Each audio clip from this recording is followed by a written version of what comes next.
propósito de todo este tema, yo me preguntaba en la semana, durante no solamente la semana pasada, sino hace tiempo, ¿dónde está el secreto de la vida piadosa? ¿Dónde está el secreto de la vida piadosa? Somos creyentes y seguimos a Cristo, seguimos su palabra, pero ¿dónde está el secreto de la vida piadosa? ¿A qué me refiero? ¿Qué hace, hermanos? ¿Qué hace o qué tiene aquel cristiano que, no siendo perfecto, es útil en la obra? ¿Qué hace de aquel creyente? ¿Qué es lo que tiene ese creyente que es constante, fructífero, es de bendición en la iglesia, que dan ganas de replicarlo por 1000? ¿Qué tiene esa persona? ¿Qué tiene ese creyente? Hermanos, uno se hace esa pregunta y uno busca respuestas por todos lados. ¿Qué hace de este creyente que sea fiel al Señor? Que sea como un vaso de agua en un desierto. Hermanos, ¿dónde está el secreto de la vida piadosa? Pregunto esto porque la segunda pregunta tiene que ver con lo siguiente. Entonces, ¿cuál es el problema con aquellas personas que se dicen ser cristianos, pero siempre están en el lodo? Siempre, revolcándose en sus problemas. Y me refiero a 3 cosas generales. El lodo de la inconstancia eclesial.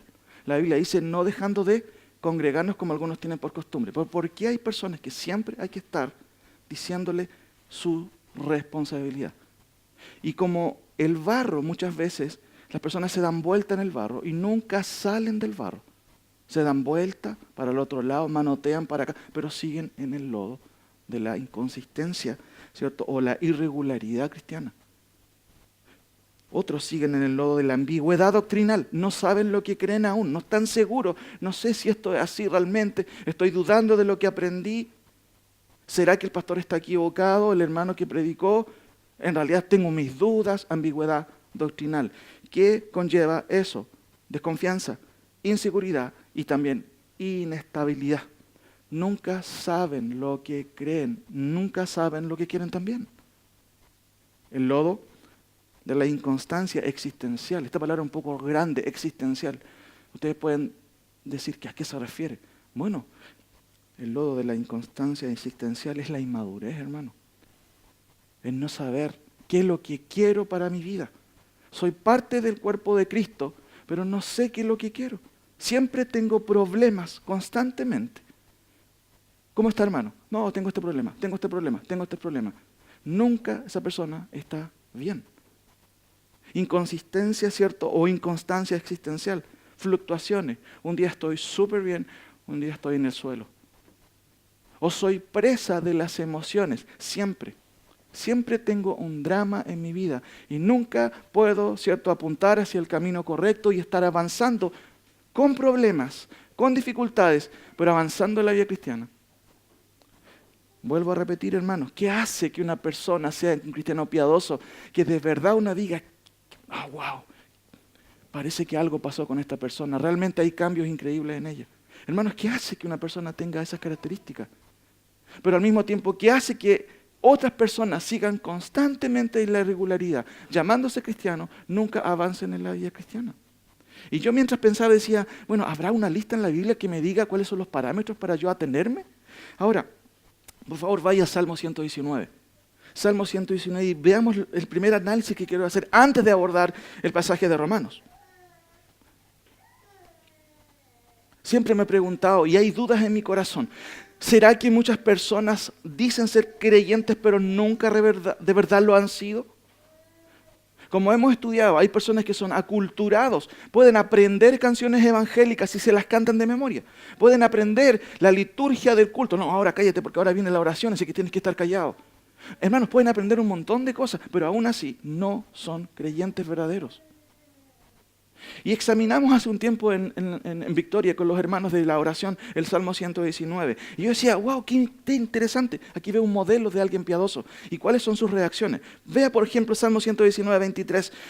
Miren, una persona que es creyente que sufre problemas. ¿Cómo reacciona esta persona? Dice el Salmo 123, príncipes también se sentaron y hablaron contra...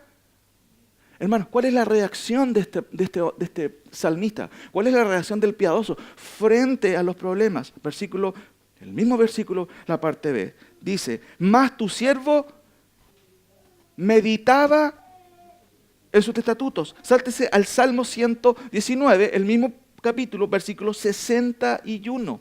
Mire lo que dice el salmista, está reclamando, nos está diciendo cuál es el problema que tiene. Dice el versículo 61, compañías de impíos, ¿qué le han hecho? Le han rodeado. Si yo le pregunto a usted, ¿ustedes le han hecho mal en su vida? ¿Ha sufrido injusticia? Mire la reacción del versículo 61. Mas no me he olvidado, ¿qué dice? De tu ley. Sáltese por favor al versículo 51. Sigue el piadoso contándonos de su vida, una vida llena de problemas. Dice el 51, los soberbios, ¿qué hicieron? Se burlaron de mí. Mire lo que dice la segunda parte. Mas no me he apartado de tu ley. Mire lo que dice el 69, versículo 69. Contra mí forjaron mentira los soberbios. ¿Cuál es la reacción del salmista? Mas yo jamás, mas yo guardaré de todo tu corazón tus mandamientos. Salmo 110, el mismo, 119, 110. Me pusieron lazo los impíos. ¿Cuál es la reacción de él? Pero yo no me desvié de qué cosa? De tus mandamientos. Último versículo, 143. Yo le puedo preguntar a usted, ¿usted ha pasado por aflicciones y angustia? ¿Saben, hermanos? Yo le puedo comentar lo que son las angustias, porque yo he vivido y he sufrido lo que significa una crisis de angustia. Y no se la doy, como dicen por ahí, a nadie. A nadie. Pero el salmista parece que él también sufrió estas patologías. Miren, dice, aflicción y angustia se han apoderado de mí. ¿Y cuál es la reacción de él? Más tus mandamientos fueron mi clonazepam, podría decir ahí. Hermanos, les explico. El impío siempre estaba acechando al pío, pero en ningún momento el pío dijo, no quiero más, Dios no me ayuda. No tengo la visita de mis hermanos. ¿Qué hace el piadoso frente al problema? Dice, bueno, medito en tu palabra. No me he olvidado de tu ley. No me he apartado de tu ley. Yo guardaré de corazón todos tus mandamientos, a pesar de que sufra, a pesar de que soberbios siguen hablando mal de mí. Y después dice, bueno, aflicciones y la angustia siguen, porque los problemas que tengo todavía no pasan, pero mi deleite es tu palabra.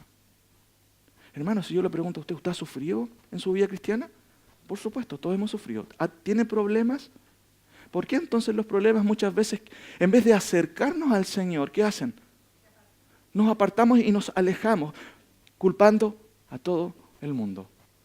Ahora, ejemplos generales de consejería. Y esto no es porque yo, hermanos, tenga las canas. De hecho, tengo canas. Pero no son necesariamente por los años que tengo, son muy pocos los años que llevo como pastor. Pero sí he escuchado a muchos pastores que sí tienen canas de experiencia. Y 3 ejemplos, por favor, vaya a Proverbios, versículo 12, Proverbios 12, 15. Proverbios 12, 15. El camino del necio es derecho en su propia opinión. 15:10, note otro versículo por favor. 15:10 dice, la reconvención es molesta, ¿a quién? Al que deja el camino. Fíjense por favor en el versículo 12 del 14. Hay camino que al hombre le parece derecho, pero su fin es... Hermanos, yo he escuchado muchas veces de pastores que tienen muchos más años que yo, y de hecho yo lo he hecho, decir a las personas, estás mal, estás yendo por mal camino. ¿Y cuál es la reacción? Muchas veces de las personas en la iglesia. Mira lo que dice el versículo. La reconvención es molesta al que deja el camino. Pero está hablando ¿de quién? De un necio. Estás yendo por mal camino. ¿Qué vienes tú a decirme? ¿Quién es usted para decirme si estoy yendo o no por mal camino? ¿No fue una buena decisión lo que hiciste? Mire lo que dice el 14:12, que de hecho leímos. Yo sé lo que hago. Déjame solito. Yo sé lo que hago. ¿Qué dice el versículo? Hay camino que al hombre le parece derecho. Pero ¿cuál es su fin? Es muerte. Es muerte. Hermano, le puedo contar experiencias, no mías, de pastores antiguos que aconsejaron a personas y les dijeron, no fue buena la decisión que tomaste. ¿Quién es usted para decirme lo que yo tengo que hacer? ¿Quién es usted? Muchos de ellos terminaron muy mal, hermanos, muy mal. Otra cosa, te tengo que reprender. Versículo 12:1. Mire lo que dice Proverbios 12:1. El que ama la instrucción, ¿qué dice? Ama la sabiduría. Mas el que aborrece la reprensión, ¿qué dice la Biblia? Es ignorante. Tengo que hablar contigo para poder decirte algunas cosas que estoy viendo en tu vida, que no estás bien. ¿Y quién eres tú para decirme lo que está bien y lo que está mal? Esto me llevó a entender qué es lo que dice el DMS de Dios, el Manual de Enfermedades Psiquiátricas y Trastornos Conductuales, DMS de la psicología. Pero ¿saben que tenemos un DMS muy perfecto que es su palabra? Y yo decía, ¿cómo hago? ¿Cómo? A ver, que no me tengo que confundir, porque a veces tengo que tratar con personas y a lo mejor están pasando por problemas. A ver, ¿pero qué dice la Biblia? Por favor, acompáñenme, hermanos. Proverbios 12:16, no se quede ahí. ¿Qué es lo que vemos aquí en este versículo 12:16? El necio al punto da a conocer, ¿qué cosa? ¿Qué me dice el manual de Dios con respecto a esto? ¿De qué se trata? ¿Es una reacción de ira desatada? Bueno, de acuerdo al texto, se trata de un necio. Ahí está el calificativo. Ira desatada. Muchas veces las personas, increíblemente en la iglesia, no se les puede decir nada. ¿Qué dice la Biblia? Es un necio. 13:1, sáltese ahí. ¿De qué se trata aquí? Dice, el hijo sabio recibe el consejo del padre, mas el burlador o el insolente no escucha las reprensiones. ¿Cuál es el caso? Este no quiere escuchar ningún consejo. ¿De qué se trata? ¿Qué dice su Biblia? Se trata de un burlador o un insolente. Listo, se acabó el diagnóstico. No hay que ir por otro lado, buscar justificación. No, la Biblia me dice, es un insolente y un burlador. Versículo 13 del capítulo 8. Fíjense, el mismo proverbio. 13 del capítulo 8. ¿Cuál es el caso? Bueno, aquí estamos frente a un soberbio, él sabe todo cómo puede hacerlo, no le vas a decir nada. Dice el versículo, el temor de Jehová es aborrecer el mal, la soberbia y la arrogancia, el mal camino y la boca perversa, ¿qué dice Dios? Aborrezco. Hermanos, ¿cuál es el tema? Bueno, aquí estamos frente a un arrogante, a un soberbio. No, si yo sé cómo hacer las cosas, déjame a mí. A veces las personas no nos dicen, hermanos, en nuestra cara eso, pero sus actitudes demuestran, ¿qué vienes a decirme tú lo que yo tengo que hacer? Bueno, ¿qué me dice la Biblia con respecto a esta persona? ¿De quién se trata, hermanos? Se trata simplemente de un necio. Y fíjense el versículo 13, el mismo versículo, el temor de Jehová es aborrecer el mal. Entonces, si alguien no hace caso omiso, aparte de que es un arrogante, de acuerdo a la Escritura, es alguien que no teme al Señor. Porque quiere hacer lo que Él simplemente quiere hacer. Ahora, note por favor otro versículo, versículo 10 del capítulo 13, versículo 10 del capítulo 13, dice el versículo ahí, ciertamente la soberbia concebirá, ¿qué cosa? Contienda, ¿cierto? Ciertamente, la soberbia concebirá contienda, más con los avisados está la sabiduría. ¿Cuál es el caso? Tenemos un caso de alguien que es contencioso y que es polémico. Siempre está cuestionando, siempre está criticando. ¿Cuál es el tratamiento? ¿Qué es lo que me dice Dios de esta persona? Bueno, simplemente se trata nuevamente de una persona iracunda, de una persona soberbia. No te entremetas con él, dice Proverbios también en otro lado. No te entremetas con el iracundo. Ahora, versículo por favor, 14:16. Capítulo 14:16. Mira lo que dice este manual tan espectacular de la conducta humana. 14:16 dice, el sabio ¿qué hace? Teme y se aparta del mal. ¿Qué pasa con el insensato? Dice, se muestra insolente. Y otra cosa bien importante que se da mucho en el día de hoy. Déjame, si yo voy bien. Yo tengo controlado todo. Eso es un confiado. ¿Qué dice la Biblia? Se trata de un insolente y un confiado en sí mismo. ¿Y cuál es el tratamiento o lo que me dice la escritura de él? Bueno, simplemente que es un insensato. Se acabó la definición y las justificaciones de decir, no, pero es que hay que entenderlo. No, es un insensato. Miren lo que dice, hermano, el 16.5, capítulo 16.5. El necio menosprecia el consejo ¿de quién? De su padre.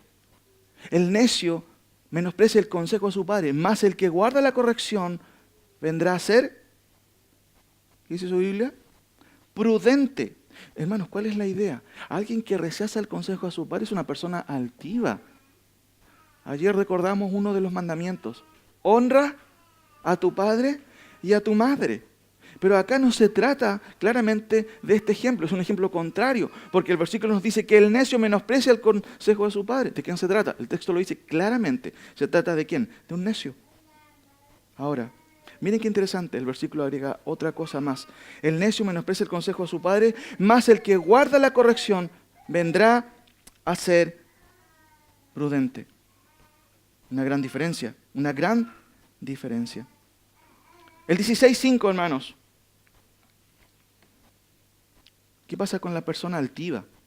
Abominaciones a Jehová, todo altivo de corazón. Usted se podría sorprender de personas que fueron altivos, no solamente si usted estudia el Antiguo Testamento, sino en muchos casos en la vida cristiana y a veces en la iglesia, hermano. No estoy hablando de personas aquí, específicamente hablando de esto, pero sí que han habido personas altivas. Hermanos, ¿qué es lo que me dice la Biblia con respecto a las personas altivas? Fíjense, abominación, dice el texto, es a Jehová todo altivo de corazón. Y hermanos, ¿cuál es el tratamiento de acuerdo a la parte B del versículo? Ciertamente, ¿qué dice el texto? O sea, Dios me dice, ¿cuál es tu caso? Tu caso es una persona altiva. ¿Qué es lo que tienes que hacer? Bueno, déjalo. Dios va a tratar con él. Déjalo. Dios va a tratar con él. Finalmente, el 28.13. Note por favor, hermano, esto es algo que se ha dado muchas veces. 28.13. El que encubre sus pecados le va a ir súper bien, ¿cierto? Porque los pudo tapar bien. El que cubre en sus pecados no prosperará, mas el que los... Y fíjense, esa ahí es tan importante en el texto. Y se aparta, alcanzará misericordia. Hermanos, ¿cuántas personas en la iglesia han pecado, pero jamás se han apartado? Han confesado sus pecados, pero siguen en sus pecados. El texto dice, el que encubre sus pecados no va a prosperar. No va a prosperar. Aunque maquilles tu situación, no vas a prosperar. Más el que los confiesa y se aparta, bueno, ese va a alcanzar misericordia. ¿De qué estoy hablando? ¿De quién estamos hablando? ¿Cuál es el caso? Hemos visto varios casos. Ira desatada, no escucha el consejo, es soberbio, es contencioso, es insolente, es superficial, siempre busca las cosas superficiales, es altivo. ¿De qué se trata esta persona? El que se niega a reconocer, ¿qué cosa? Su pecado. ¿Qué le va a pasar? ¿Cuál es la consecuencia para ellos? Bueno, va camino a las rocas sin saberlo. Sin saberlo. Va de camino a las rocas sin saberlo. ¿Qué significa eso? Se va a destruir. Paradojas. Hermano, hay cosas que uno no entiende del todo. Y yo revisando y haciendo un análisis de cosas prácticas que yo observo, noté a lo menos 4 cosas generales. Hermanos, me sorprende ver a creyentes, y de hecho puedo remitirme desde los años que tengo conciencia de madurez cristiana, desde antes y hasta el día de hoy. He podido constatar y a confirmarlo también con otros hombres que llevan más experiencia que yo. Hermanos, esto me llama mucho la atención. He visto creyentes sencillos, sin mucha preparación académica, como se valora en el día de hoy. Entender el Evangelio, hermanos, tan bien, que da gusto estar con ellos. Creyentes sencillos que no necesitan de más explicaciones, que son una utilidad en la hora, hermano, que eso, como dije, son un refresco para la iglesia. Por otro lado, he visto creyentes sofisticados, como podríamos considerarlos, ¿cierto? Con mucha preparación académica, como se valora en el día de hoy, no tener ningún problema para hacer los trabajos más humillantes que pueden hacer en un templo. Ni un problema. Que a muchos les sorprendería, wow, ¿y tú cómo puedes rebajarte a hacer este trabajo? He visto personas en ambos lados. Por otro lado, he visto personas, hermanos, de muchos años en la iglesia, pero que nunca llegan a la madurez cristiana. Nunca. Por otro lado, he visto a personas también de muchos años en la iglesia que siguen criticando, que siguen hablando mal, que siguen murmurando de todos y de todo. Hermanos, ¿de qué se trata la vida cristiana piadosa? ¿De qué se trata? ¿De que tú tengas un nivel académico importante? Porque algunos pueden confundirse, pueden decir, no, es que esta persona como es estudioso, una persona preparada, sabe hacer bien las cosas en la iglesia y hay frutos en él. Hermano, no se trata ni de academia, no se trata de ser sencillo simplemente. ¿De qué se trata, hermano, la vida de un creyente piadoso? ¿De qué se trata? ¿Dónde está el secreto, mis queridos hermanos? Bueno, se trata del nuevo nacimiento. Si tú naciste de nuevo, van a haber evidencias de ese nacimiento. Si tú naciste de nuevo, no vas a quedar igual. Y aquí quiero que vayamos a nuestro pasaje para poder introducirnos a ver qué es lo que dice la Biblia con respecto a esto. Cómo contesta la Biblia a esto, hermanos, de, pucha, ¿qué es un verdadero arrepentimiento? Romanos capítulo 6, 17 y 18. Miren lo que dice el texto para poder empezar esto. Porque tiene que ver con nacer de nuevo. Y mi pregunta esta mañana, ¿naciste de nuevo? ¿O simplemente eres una persona que aprendió cosas de los evangélicos?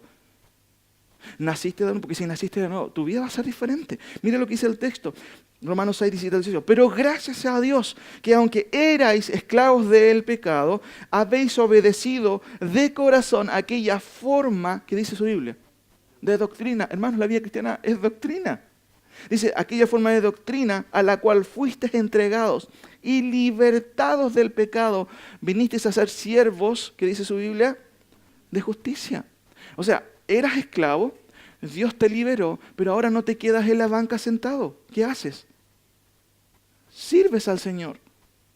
Eres siervo de justicia. Ahora, fíjense en el contexto, mis queridos hermanos, del pasaje que quiero que veamos esta mañana, se repiten muchas dos palabras, servir y liberación. Servir y liberación. Servir, 6.6, 6.18, 6.19 por 2. Liberación en el versículo 9 del capítulo 6, en el versículo 14, en el versículo 16, en el versículo 18 y en el versículo 22. Dos palabras, liberación y servicio. Están ligadas. Si fuiste liberado, ¿qué vas a hacer? ¿Ustedes lo entienden? Van a servir al Señor. Vamos a servir al Señor. Ahora, y eso quiero que veamos. ¿Cuáles son los frutos entonces de la liberación? Porque podemos hablar de la santificación, pero aquí queremos hablar de la liberación. Y 7 cosas yo observo en este pasaje como frutos de la liberación. Hermanos, mientras preparaba este versículo pensaba que es rico tener una iglesia bíblica, ¿cierto? Pero también es importante que si asumimos que queremos tener una iglesia bíblica, bueno, tenemos que ponderar las conductas en base a la Escritura también. Y eso no siempre es agradable. 7 frutos de la liberación. Acompáñenme por favor al versículo ahí 15. Dice el texto introduciéndonos.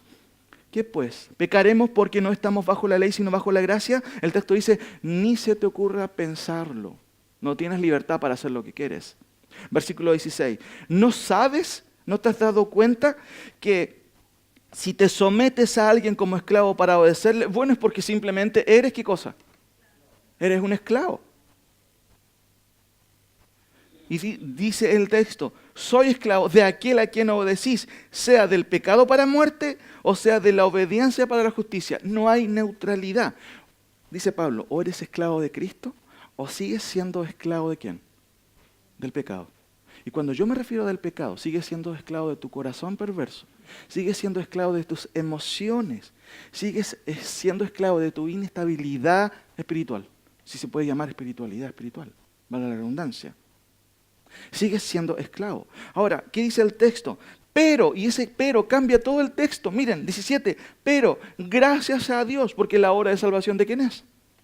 Es de Dios completamente. Pero gracias a Dios que aunque ustedes antes eran esclavos, estaban encadenados con cadenas a sus propias pasiones, antes, ¿cierto? Pero gracias a Dios que aunque eran esclavos del pecado, habéis obedecido de corazón a aquella forma de doctrina a la cual fuisteis entregados. 18. Miren cómo recalca el autor. Y libertados del pecado, vinisteis a ser ¿qué cosa? Siervos, hermano. No dejaste de ser esclavo, pero el punto es que ahora cambió tu amo. ¿Quién es nuestro amo? Es el Señor. No es que tú quedaste ahora cómodo en un sillón y ahora haces y sirves al Señor cuando se te ocurra. El texto dice claramente que fuimos libertados del pecado para ser ahora siervos del Señor. Por eso que el texto dice, y viniste a ser siervo de la justicia. Ahora, eso habla de propósito.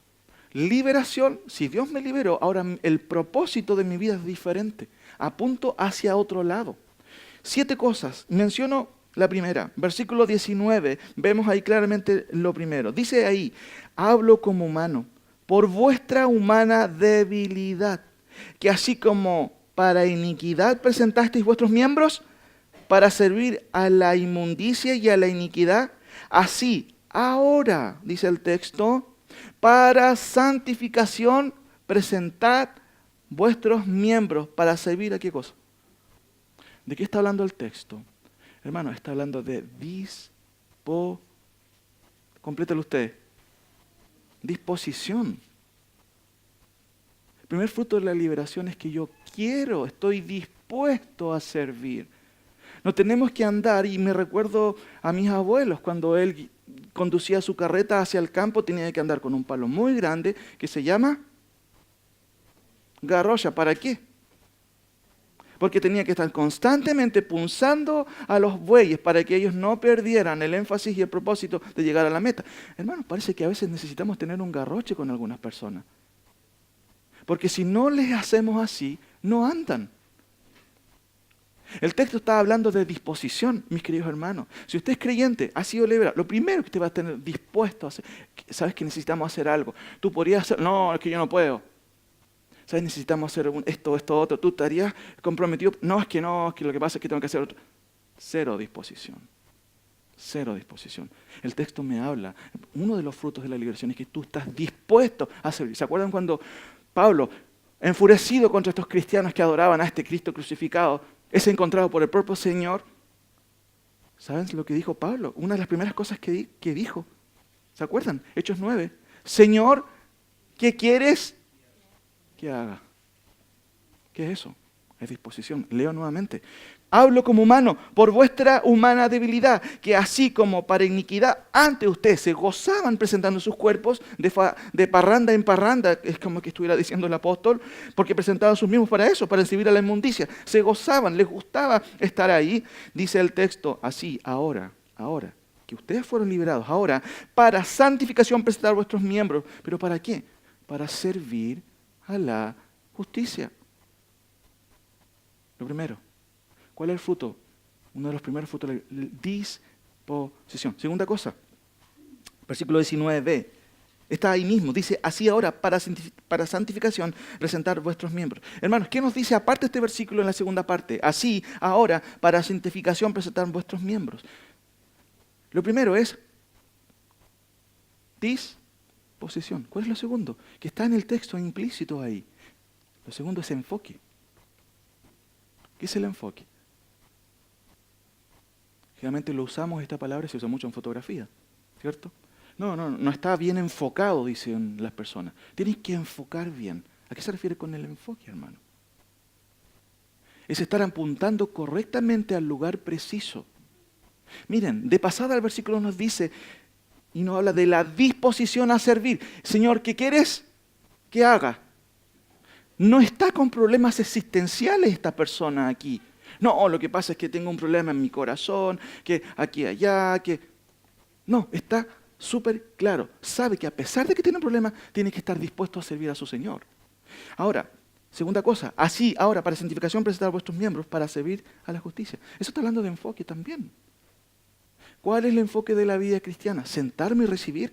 Una de las explicaciones que aparece en el artículo de lo que es la liturgia cúltica, digamos así. Si usted leyó la palabra y la definición de culto, el culto en sí viene de una raíz que significa entregar algo, dar algo. Bueno, viene de cultivo, de cultivar, pero implica entregar o trabajar algo. O sea, cuando usted viene al culto, usted no viene a recibir algo, aunque recibe muchas cosas preciosas de la palabra de Dios. El culto reúne a las personas que tienen la necesidad de entregar alabanza a Dios. No sé si me entiende. Usted no viene al culto, usted viene preparando ya desde su casa su culto. Señor, vengo a entregarte mi adoración y mi alabanza porque tú lo mereces. Me vengo a sentar aquí para exaltarte, escuchar tu palabra. Ese es el culto, si estudió y si leyó el artículo. Entonces, mis queridos hermanos, cuando uno es creyente, ha sido liberado. Primero, disposición a servir. Esto es muy interesante porque muchas veces nuestra disposición es súper bipolar. Tenemos un buen trabajo en donde se nos paga bien, estamos ahí siempre disponibles porque como se nos paga bien. Pero en la iglesia a veces no queremos hacer nada. Cero disposición. Segunda cosa, enfoque. Si yo he sido liberado, Dios me da una vista clara, porque ha derramado su colirio en mis ojos y me ha dicho que estar toda la tarde viendo películas una tras otra, que no es malo ver películas, no, ojo con eso, no estoy diciendo eso, pero en vez de servir al Señor o ser útil en algún momento en el templo de la iglesia, prefieres estar todo el día, es porque no tienes un buen enfoque. Porque te olvidaste de qué es lo que tienes que hacer. Si la disposición no es ciega, hermano, la disposición como consecuencia, si tengo una disposición a mi Señor, bueno, mi enfoque es correcto, ¿dónde hay necesidad? Voy a servir ahí. Hay que hacer esto, hay que hacer esto otro, siempre estoy esperando de los demás. Un enfoque me dice, a esto, el texto dice, así, ahora, para santificación, eso habla de que mi vida tiene que siempre estar entregada al Señor en santificación, pero dice presentar vuestros miembros para servir a la justicia. Porque uno puede decir, ya tengo disposición, ¿qué puedo hacer? Bueno, tienes claro que la disposición tiene este canal, sirve a la justicia. ¿Pero qué significa eso? ¿En qué tengo que hacer? Tienes que lavar los baños. No, pero eso no tiene nada que ver con... ¿No tiene nada que ver eso con la santificación, hermano? Disposición. Segundo, ¿cuál era? Enfoque. Tercero, vamos con lo tercero. Versículo 21, miren. 20. Porque cuando erais esclavos del pecado, erais libres acerca de la justicia. Un poco enredado este versículo. ¿Cuál es la idea? Se los explico. Porque cuando ustedes antes eran esclavos del pecado, no tenían nada que ver. Estaban súper lejos de la libertad. Eso es lo que está diciendo. No tenían ni una relación. Escuchaban libertad, pero para ustedes no significaba nada. No sabían lo que significaba. Eso es lo que está diciendo el texto. Porque cuando erais esclavos del pecado, erais libres de acerca de la justicia. O sea, del servicio también. Versículo 21. Miren cómo empieza el apóstol Pablo. Pero, ¿qué fruto teníais de aquellas cosas de las cuales, otra vez usa este adverbio temporal, dice, pero qué fruto teníais de aquellas cosas de las cuales ahora os avergonzáis? Ahora, ¿cierto? Os avergonzáis. Repito el texto. Pero qué fruto teníais de aquellas cosas en las cuales gastabas tiempo y no te servían de nada. ¿Saben qué? Hace tiempo atrás una hermana salió del culto llorando. No de aquí, de otro culto. Porque lloraba y dentro de su disertación ella decía, ¿cuánto tiempo gasté? ¿Cuánto tiempo inútil gasté con mi juventud? Entregando mis miembros para hacer cosas que no debía haber hecho. Y lloraba por eso. Hermano, yo cuando vi esa expresión en su rostro dije, esta es la ilustración precisa de este versículo. Porque ella estaba avergonzándose. ¿De qué cosa? De lo necia que fue, de cuánto tiempo gastó y de cómo se involucró en cosas que nunca debió haberlas hecho. Pero qué milagro fue eso, porque era una combinación de alegría. Porque si ella no hubiera sido liberada y regenerada, ¿usted cree que se había avergonzado? Entonces yo les pregunto a usted, hermano, ¿usted se avergüenza de las cosas que antes hacía? No para que nosotros volvamos y nos sacrificamos con la culpa y otra vez. No, hermano. Pero debemos recordar nuestro pasado. Bueno, ¿nos alegra nuestro pasado? Quizás muchos de ustedes no hacían cosas que podríamos calificar como terribles. Pero si hay una consecuencia de la liberación, no es solo la disposición, no es solamente el reenfoque de mi vida, sino también es decir, pues, las cosas que gastaba tiempo. En las cosas que gasté mi dinero podría yo agregarle. Y yo personalmente le podría decir que en la juventud gasté plata inútilmente en cosas que no me sirvieron. dice el texto, pero ¿qué frutos teníais de aquellas cosas de las cuales ahora os avergonzáis? Y el texto, para que yo no me enrede, Pablo me dice, porque el fin de esas cosas que tú has gastado es muerte. ¿De qué me está hablando aquí? Mentalidad cristiana. Lo primero es disposición, lo segundo es enfoque, pero lo otro es mentalidad. ¿Has escuchado la frase que a veces dicen los adultos? La mentalidad de estos jóvenes en los días de hoy es terrible. ¿Has escuchado esa frase? ¿Por qué se habla de mentalidad? Porque viven pensando en cosas banales y superficiales que no ayudan en nada.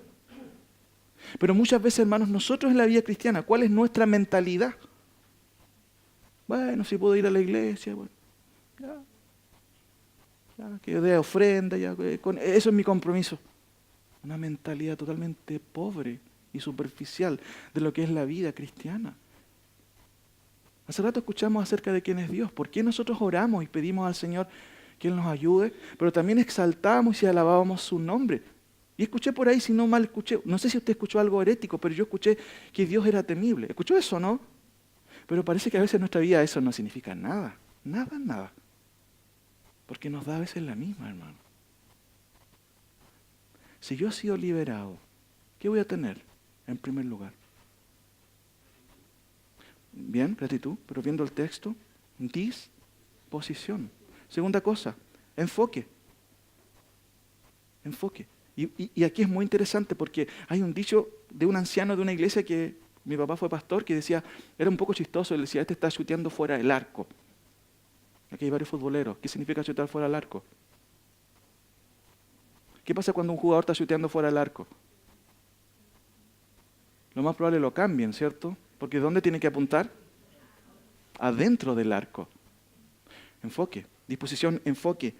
Mentalidad. ¿Cuál es la mentalidad? Hace un tiempo fui con mis hijos, solamente un ejemplo más de ilustrativo para que usted entienda a qué me refiero con este concepto de mentalidad. Fui con mis hijos a la piscina, ¿cierto? Porque el pastor a veces sale con los niños. Y no se imagina qué música tenían ahí con un tremendo parlante. Beethoven, la Quinta Sinfonía, ¿cierto? Eso estaba escuchando ahí todo el púlpito, toda la gente que fue a la piscina. Hermanos, usted sabe qué música ponen ahí. Eso me habla de la mentalidad de las personas y la cultura en el día de hoy. No es una cultura rica, musicalmente hablando, porque nunca vamos a escuchar en una piscina con parlantes de voz un concierto de Beethoven o de Mozart. Jamás va a escuchar eso. Porque la mentalidad del mundo es superficial. Y yo diría más que superficial, hermano, es empírica y sensualista. Todo tiene que relación con el sexo. Pero yo les pregunto, y nuevamente les pregunto, ¿cuál es nuestra mentalidad como cristianos? ¿En qué estamos pensando? ¿En qué piensa usted en la semana? ¿En la copucha que le comentaron? ¿O está pensando en el texto escritural y cómo tiene relación eso con su vida y con su corazón? ¿Y qué estoy haciendo yo en mi vida cristiana? Mentalidad. ¿En qué gastamos nuestro tiempo? Avanzo. Versículo 22. Más, otra vez, estas palabritas tan importantes, más, ahora, nuevamente se menciona este adverbio, ya se ha mencionado casi 3 veces, versículo 19, ahora dice ahí, para la santificación presentad vuestros cuerpos. Versículo 21, porque ¿qué fruto teníais de aquellas cosas de las cuales ahora os avergonzáis? Y ahora nuevamente, versículo 22, más ahora que habéis sido libertados del pecado y hechos siervos de Dios, tenéis por vuestro fruto la santificación y como fin la vida eterna. Parte A del versículo, ¿a qué se refiere? Bueno, cuando nosotros somos liberados, valga la redundancia, hay disposición, hay enfoque, hay una mentalidad nueva. Pero ¿de qué nos habla la liberación? ¿Me pueden dar un sinónimo de liberación o de ser libre? Salvado, sí, pero hay otro que es más cerca. Cuando uno habla de liberación, uno habla de libertad. Si tú eres libre es porque fuiste, valga la redundancia, liberado. Si eres liberado es porque ahora eres libre. El texto eso es lo que está diciendo. Miren, más ahora que habéis sido, ¿qué dice su Biblia? ¿Dice eso su Biblia o no? Porque a lo mejor yo estoy leyendo otra cosa acá. Versículo 22. Libertados. adoptados, un hecho cabal. Dice el texto, más ahora que habéis sido libertados del pecado. Bueno, ¿qué pasa ahora que fuiste libertado del pecado? ¿Qué pasa ahora? Lea su Biblia, porque para que no piense que yo estoy diciendo estas cosas. El pastor se le ocurrió decir muchas cosas que no sé de dónde sacó. Hermano, el texto está diciéndolo. Más ahora que habéis sido libertados del pecado y hechos, uy, wow, sí, pero Señor, si eso no estaba en el contrato, yo quiero que tú me liberes nomás. No, fuimos liberados para servir al Señor. El texto lo ha dicho varias veces. Siervos de justicia o siervos para la justicia. Dice el texto aquí, más ahora que habéis sido libertados del pecado y ellos siervos de Dios, tenéis por vuestro fruto la santificación y como fin la vida. Hermano, este texto es demasiado, es como tomar leche esta concentrada, no sé cómo se llaman, pero y no sé cómo abordarlo, porque de hecho cuando lo estudia, este texto es increíble, hermano. Si usted lo observa bien, tiene un montón de información teológica, pero profunda. ¿Cuál es la idea? Libertad, pero lo que me habla también, aparte de libertad, ¿se acuerdan que Jesucristo dijo, si el Hijo os libertare? ¿Por qué creen que usó también este adverbio? Verdaderamente libre. ¿Por qué no puso nomás, si el Hijo os libertare, es libre? ¿Por qué tiene que poner verdaderamente libre? ¿Por qué? Porque en el contexto había muchos que pensaban que eran seguidores, hijos de Moisés o hijos de Abraham. Hermanos, y ellos nunca llegaron a ser libres, porque odiaban al Señor. Revelaban frutos de injusticia, no de justicia, pero eran hijos de Abraham. Lo mismo podría yo decir, yo soy hijo pastor, nací en las bancas. Hermano, eso no dice nada de mi vida cristiana, nada, absolutamente nada. Ahora, más ahora que habéis sido libertados del pecado y ellos siervos, dos cosas más se suman a la lista. Si tú has sido liberado, tú vas a tener disposición. ¿En qué puedo servir? ¿En qué puedo servir? Por favor, necesito servir. ¿Y qué es lo que ve uno a veces? Que lo haga otro. ¿Qué tengo que andar yo haciendo esas cosas? Justamente yo ya lo hice. Hermano, si tú eres hijo de Dios, Dios te ha liberado. Y uno de los primeros frutos es disposición a servir al Señor. Segunda cosa, dijimos, enfoque.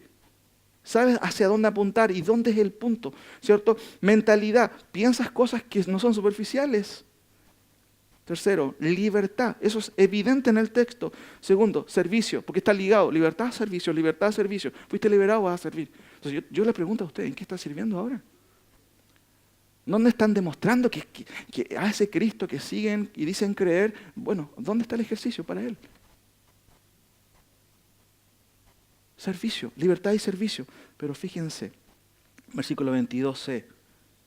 Más ahora que habéis sido libertados del pecado y hechos siervos de Dios, tenéis por vuestro fruto, ¿qué cosa? ¿Qué es la palabra? Es una palabra muy grande, santificación. Pero la santificación habla de mi santidad frente a Dios. De siempre estar buscando mi voluntad, no. ¿La voluntad de quién? De Dios, en todas las áreas de mi vida. Pero miren lo que dice el texto, ¿lo presenta como una condición o como una consecuencia? ¿Y qué es una consecuencia? Es algo que se deriva de. ¿De qué cosa? Muy bien, resultado, es un resultado. El texto lo pone como fruto. Hermano, ¿usted ha visto a los campesinos? Mi abuelo hace años tenía una quinta. ¿Qué es una quinta? Es un lugar lleno de árboles con muchas frutas. Tenía de todas las manzanas. Jamás vi a mi abuelo levantarse a las 6 de la mañana debajo de un manzano rogar, por favor, da manzana. Nunca he visto a un campesino hacer eso. Y puede ser un poco tonta la pregunta, ¿por qué cree que no? ¿Por qué creen que los campesinos no están constantemente debajo de un durazno diciendo, por favor, da durazno, por favor, no de otra cosa, da durazno? ¿Por qué creen que no hacen eso? No, hermano, es algo más lógico. Tiene que ver con su naturaleza. Porque un durazno va a dar sí o sí. ¿Qué cosa? Un manzano, ¿qué va a dar? Es normal que dé manzana, es normal. Hermano, ¿acaso no es normal que una persona que dijo que Dios lo salvó disponga de su vida para servirle? ¿Es normal o no? ¿O estamos pidiendo algo totalmente ajeno a la palabra del Señor? Hermanos, es normal. Y el texto lo dice, tenéis por vuestro fruto, ¿qué cosa? La santificación. ¿Por qué tenemos que andar rogando a las personas que vengan? Venga a la iglesia, por favor, venga a la iglesia. Hermanos, es algo natural.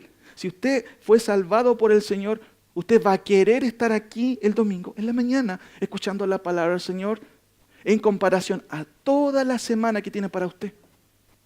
Dedicar un momento de tiempo en la semana para decir, Señor, vengo a entregarte mi honra y la gloria que te mereces, por supuesto.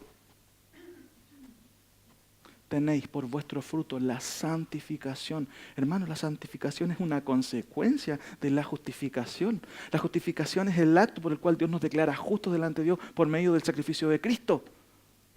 Y yo les pregunto a ustedes, ¿ustedes han creído en Cristo? Y todos me van a decir, perfecto. Y qué bueno, hermanos, que hemos creído en Cristo. Pero la evidencia de la justificación es la santificación. Tiene que estar sucediendo algo en mi vida. Ahora, termino con el último versículo. Es un texto que hemos sacado fuera de contexto y no está mal tampoco porque nos ayuda. De hecho, ayer en evangelismo lo usábamos. ¿Por qué? Y de hecho, uno de los versículos que me aprendí de memoria porque mi mamá insistía en colocar esos versículos en la pieza, pegados en una cartulina, ¿cierto? Qué insistencia tenía mi madre. Bueno, seguramente por eso me lo aprendí, porque de tal manera amó Dios al mundo, ¿cierto?, que ha dado su Hijo. Cosas como esas uno no se las aprendió ahí, no porque yo estaba corriendo a los 18 años queriendo estudiar la Escritura. No pensaba eso, hermano. Pensaba en otras tonteras. Hasta que el Señor en algún momento cambió mi corazón y puso algo extraño, un interés por la Escritura que yo no sé de dónde salió. La Biblia me dice que eso es una obra de Dios, simplemente. ¿Qué dice el versículo 23? Porque la paga del pecado es muerte, más la dádiva de Dios es vida eterna en Cristo Jesús. Se lo explico de otra manera. La paga del pecado es una inutilidad. El texto dice, porque la paga del pecado es, ¿qué es la muerte? ¿Puedes confiar en un muerto? ¿Encargarle un trabajo? ¿Por qué no? Porque está muerto. Porque está muerto. Dice el texto, porque la paga del pecado es muerte. La muerte no conduce a nada. Jesucristo en una ocasión, ¿cierto? Hay alguien entusiasmado que quiso seguirle y le dijo, pero deja que vaya y entierre ¿a quién? ¿Qué es lo que le estaba diciendo ese hombre a Cristo? Mira, deja que mis padres jubilen, que yo trabaje, les compre y le haga una casa a ellos, que vivan bien, que yo me asegure de que van a estar bien y de ahí te voy a seguir. ¿Qué le dijo Cristo? ¿Se acuerdan la respuesta de Cristo a él? Deja que los muertos entierren a los muertos. Y tú, sígueme. ¿Entienden lo que estaba diciendo el Señor Jesucristo? Es bien fuerte lo que estaba diciendo el Señor. Él está diciendo, deja que los muertos espirituales, ¿cierto?, entierren a los que están muriendo físicamente hablando, con el tiempo. Ven, prioridades, le dijo, ven, sígueme, sígueme. Ahora, no después, ahora. Hermanos, porque la paga del pecado es muerte, o sea, inutilidad, no sirve de nada. No hay producto, nada. La segunda parte dice el texto, porque la paga del pecado es muerte, más la dádiva de Dios, ¿cierto? ¿Es qué cosa? Cambiemos esa palabra vida eterna por propósito, claramente. Porque una de las cosas que Dios me da en la vida, no solamente sacarme del dilema existencial, es que no sé lo que quiero en la vida, es que no sé, para dónde voy, no sé, ¿qué quiere ser cuando no tengo idea? Hermanos, cuando una persona es creyente, retorna al propósito primario para lo cual Dios me escogió. ¿Se acuerdan cuál es el propósito primario por el cual Dios escoge a sus elegidos? ¿Para alabanza suya? ¿O no? ¿Estoy entendiendo mal? Para alabanza de su gloria. Entonces, ¿qué estamos haciendo ahora? Lo que estoy haciendo ahora puede tomarse como, no, estás dando gloria al Señor con tu vida, con tu tiempo, con lo que estás haciendo. Hermanos, a veces lamentablemente tenemos que decir que no. Porque la paga del pecado es inutilidad. Más la dádiva de Dios es propósito. Tengo enfoque. Sé para dónde voy. Termino, mis queridos hermanos, con las siguientes conclusiones. 7 cosas. Se las menciono nuevamente. Frutos de la liberación. Primero, disposición. Segundo, enfoque. Tercero, mentalidad. A veces uno dice, no voy a hablar con esta persona porque tiene una no dan ganas de hablar con Él. Anda pensando en esto, en esto. Mentalidad, tercero. Cuarto, libertad. ¿Para qué? ¿Para quedarme sentado? No, para servir. Servicio, santificación y vida eterna. Al final dice, porque la paga de pecado es muerte, más la da de Dios es vida eterna, sin duda. Pero la evidencia de que tienes vida eterna es que eres dispuesto a servir al Señor.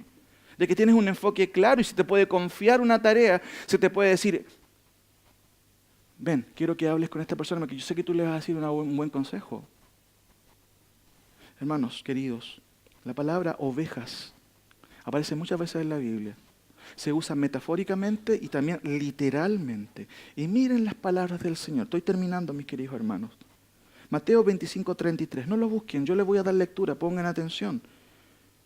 Y pondrá las ovejas a su derecha y a los cabritos a su... Hermanos, Dios distinguió dos grupos grandes. Ovejas y cabritos. Ustedes entienden muy bien quiénes son las ovejas. ¿Quiénes son las ovejas? Nosotros, los creyentes.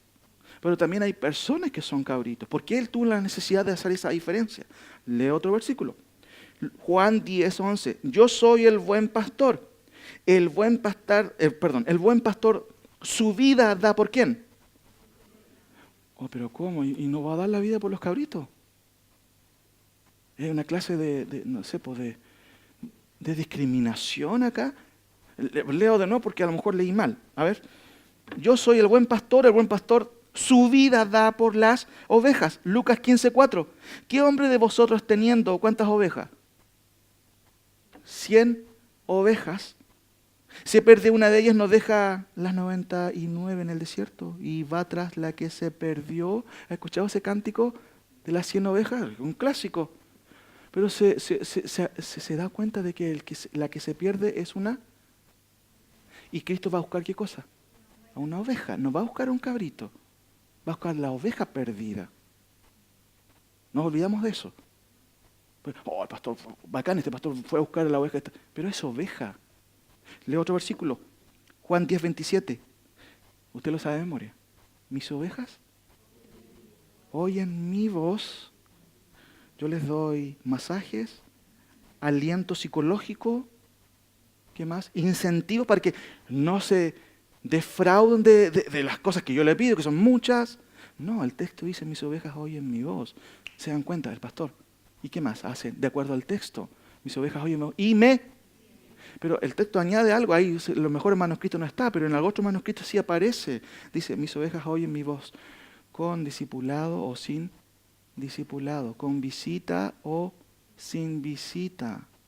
¿Por qué? Porque yo soy su pastor. Último versículo. Volvió a decirles la segunda vez, Simón, y esto habla del liderazgo que hay aquí en la iglesia. Pongan atención, especialmente el liderazgo. Dice el texto, Cristo hablando con Pedro, ¿cierto? Este Pedro que le negó. Volvió a decirle la segunda vez, Simón, hijo de Jonás, ¿me amas? Pero le dijo, sí, Señor, tú lo sabes que te amo. Entonces, pastorea, ¿qué cosa? Pastorea mis ovejas, no mis cabritos. ¿Qué significa eso, hermano?